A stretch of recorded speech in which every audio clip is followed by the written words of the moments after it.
How does Miami beat Texas A&M in the college football playoff? We're going to go over the keys to Miami pulling off a win here and talk about how this team could potentially be dangerous. Miami's a team that we've been talking about for a while in terms of, do they belong in the college football playoff? Well, they're here, and now they have an opportunity to show and prove that they belong. Prove that it wasn't the wrong decision to put them in over Notre Dame. They get a tough team in Texas A&M. It's not a team that is going to be easy to run through, but Texas A&M definitely has some things that Miami can take advantage of. And we're going to break down those, talk about what this team has to do. We'll obviously do a preview later as it gets closer to the college football playoff, but we're going to go through each team and how they potentially win these first round matchups. Miami is a good football team, plain and simple. The two losses didn't do them any justice, didn't do them any favors, I should say. This is a team that obviously dropped the ball there. So in a way, they were lucky to get in. They relied on a committee to see certain things, and honestly, that's not a great way to get in. But this is still a good football team. Offensively, they have to figure out how to get Carson Beck in rhythm early, how to help him be consistent. And a lot of that is on Shannon Dawson. A lot of that is going to be on this offensive staff to figure out how do we get our star quarterback comfortable in this game. Because Texas A&M has shown that they can be disruptive, that they can make life difficult for the opposing quarterback. And Carson Beck at times has looked really good. There are also times where he's struggled to see the field. He's struggled to make the right decision, and turnovers have factored in to that as well. So when it comes to this game, Carson Beck is a big time X factor for this offense. There are plenty of players that can be helpful to him, but some of these decisions come down to Carson Beck and what he's going to be able to do to move the ball down the field. How well he takes care of the football really dictates what this offense looks like, especially against Texas A&M. That defensive line for Texas A&M is very good, but Miami has a good offensive line that can negate that. We've seen that throughout this year. The offensive line has had great moments this year. They've played really well. That's going to be less of a concern than Carson Beck. He's going to have time to throw. The rushing attack should be able to move the ball efficiently. Carson Beck's ability to take care of the football is really what it comes down to, because we've seen games where he takes care of the ball and Miami looks really good, but there's a reason why he has 10 interceptions on the year. There have been games where he's looked very bad, and that's going to be a factor. How he gets his playmakers involved is really the key. And a lot of times he doesn't need to be a hero. I think that Shannon Dawson does a great job of giving him opportunities to make the right play and get the ball to a guy like Malachi Toney. Malachi Toney has been one of the best wide receivers in college football this year, even if his stats aren't rivaling the top guys in the country. Malachi Toney is explosive. Malachi Toney is dynamic. He's versatile.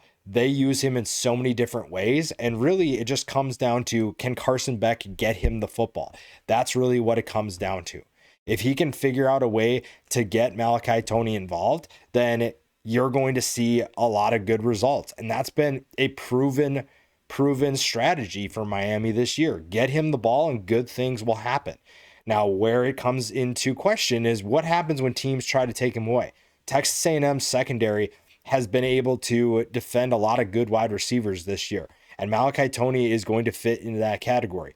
You know that Mike Elko is going to have a plan for him. So how does Carson Beck respond? Explosive plays will do a lot of damage to this Texas A&M defense. Explosive plays are going to help Carson Beck's confidence. And early in the season, you saw that from this offense. You saw that from Carson Beck. They were able to hit some of those explosive plays to move the ball down the field. That helped this offense a lot. That built Carson Beck's confidence. That makes him more consistent. When he is confident, he makes a lot of really good throws. He can make any throw on the field when he's playing with that consistency. Finding explosive plays will also do a lot to damage Texas A&M's confidence as well. If you can find ways to hit those explosive plays, the offense should be able to move the ball down the field.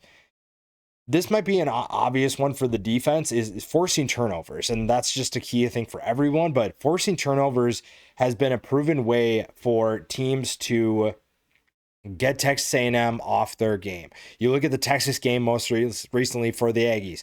Texas found a way to pick off Marcel Reed multiple times. That is going to be a huge key for this defense, and a defense that is going to face one of the better offensive lines in college football. There's an argument that Texas A&M has the best offensive line in college football. The nice thing for Miami is that Miami also has a good offensive line, and that defensive line sees them in practice every single week. Now, whether or not they're actually going at it in practice, especially late in the season, they're probably not. But they've seen what great offensive line play looks like. So that won't be a culture shock. That won't be a surprise to them. They are going to be able to handle the level of play for Texas A&M, and it's going to be a battle. That's going to be one of the more entertaining matchups to watch. Both lines of scrimmage. Winning the lines of scrimmage is huge for either side. For Miami, guys like Akeem Mesidor, Ruben Bain, Ahmad Moten, those are guys that have had a huge impact on this season. Teams have really tried to take Ruben Bain away. That's going to be an opportunity for Akeem Mesidor, who's done very well this year. It's going to be an opportunity for the linebackers, Mohamed Toure. Those are guys that can step up because he's going to get so much attention.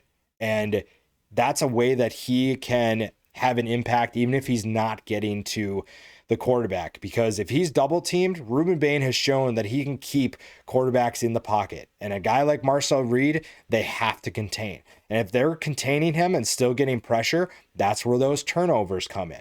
And we saw it in the Texas game. When Marcel Reed's not super comfortable, there is that version of him that will force turnovers. He will force balls into tight windows, and Miami has shown that they can take the ball away. This defensive line is going to have a huge opportunity to get to Marcel Reed, but they don't also really need to constantly be in his face. Sometimes they can challenge him to make some big time throws. That's going to be on the second and third levels to contain guys like Casey Concepcion and Mario Craver. Containing that explosive talent is going to be huge, but also containing Reed means limiting what he can do as a runner and really the rushing attack. The lines of scrimmage, like I said before, is going to be the two biggest keys for Miami to win this game. If they win the line of scrimmage, it's going to be a great day for them. The rushing attack for Texas A&M is very good, not just because of Marcel Reed, but because of deep running back room that has had a ton of success. If they can contain those guys, if they can keep them in check, the defensive line is going to be a big reason why. And again, it's going to be an absolute battle. It's going to be phenomenal. Another thing I want to talk about, I've been talking about this all year. Keeping the intensity for Miami. Play a full 4 quarters. There have been times this year where Miami has lost a little bit of its intensity, a little bit of its drive to finish teams. If they're winning by 10 points maybe in this game against Texas A&M, they have to put their foot on the gas pedal still. They cannot let up at all. This is a playoff game. If you want to win a national championship, you need to play a full 4 quarters. And there have been times where Miami has not done that. They've allowed teams to get back into the game. The Florida State game is, I think, the one that I still point to as there were opportunities for them to really put Florida State away, and they just didn't do that. They did not put Florida State away like they should. Now, was that game ever in question? Not really, but that was a game where you felt like that was one that should have had a different score, a much more drastic score. So keep the intensity. Don't have those lapses where you're just like, okay, we're up by enough. Let's just coast for a while. Put up as many points as possible. Get as many sacks, tackles for loss as possible. That is going to be a huge key for the Miami Hurricanes to be able to win this one and win it comfortably. I don't think that Miami is going to be satisfied with winning this game by 3 or 7. They want to send a message to the teams that they're playing. And at their peak, Miami is one of the teams that could potentially win it all. When they play really well, they've shown that they can beat anybody in the country. It's just they haven't shown that consistently. And even in games that they've dominated, the Florida State game, they dominated that for 3 quarters. If they would have dominated that for all 4 quarters, maybe that's a different mindset team that goes into different games. They don't maybe lose to Louisville. They don't maybe lose to SMU. Those are going to be opportunities for them to not only win this game, but send a message to whoever they're going to face next, because this is a deep bracket.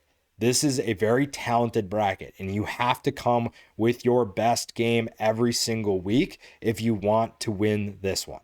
Mario Cristobal has a lot of work to do to get his team prepared for this one, but there are things they can do. There are things they've already done that are going to be really fun to watch. Miami is a very good football team, and I think a lot of people are overlooking what they could potentially do in this tournament.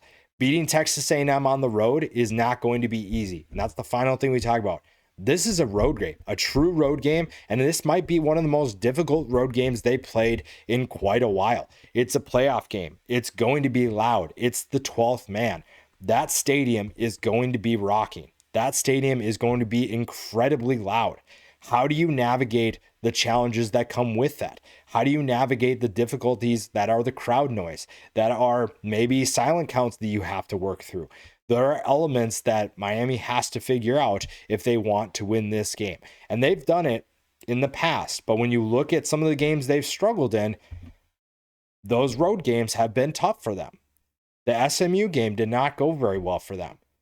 This is a completely different challenge. To be able to beat Texas A&M on the road is difficult enough, but you add in the intensity of a playoff game, that is going to be challenging. If they're up for the task, this is a team that can take it like a professional. They can be professional. They can act like pros and win this game. If they can't, though, that's where things get a little bit more uncertain. If they are going to struggle, that's where Carson Beck's inconsistency comes in, the lapse in intensity. This is a team that has to be focused. If they are focused, they can make a run. If not, this is going to be a tough game for them to win. Still, it's going to be fun. This is going to be one of the more entertaining games that we see in the college football playoff. It's going to be close, I think, and it's going to be fun to see how Miami could potentially beat Texas A&M to move on to the next round.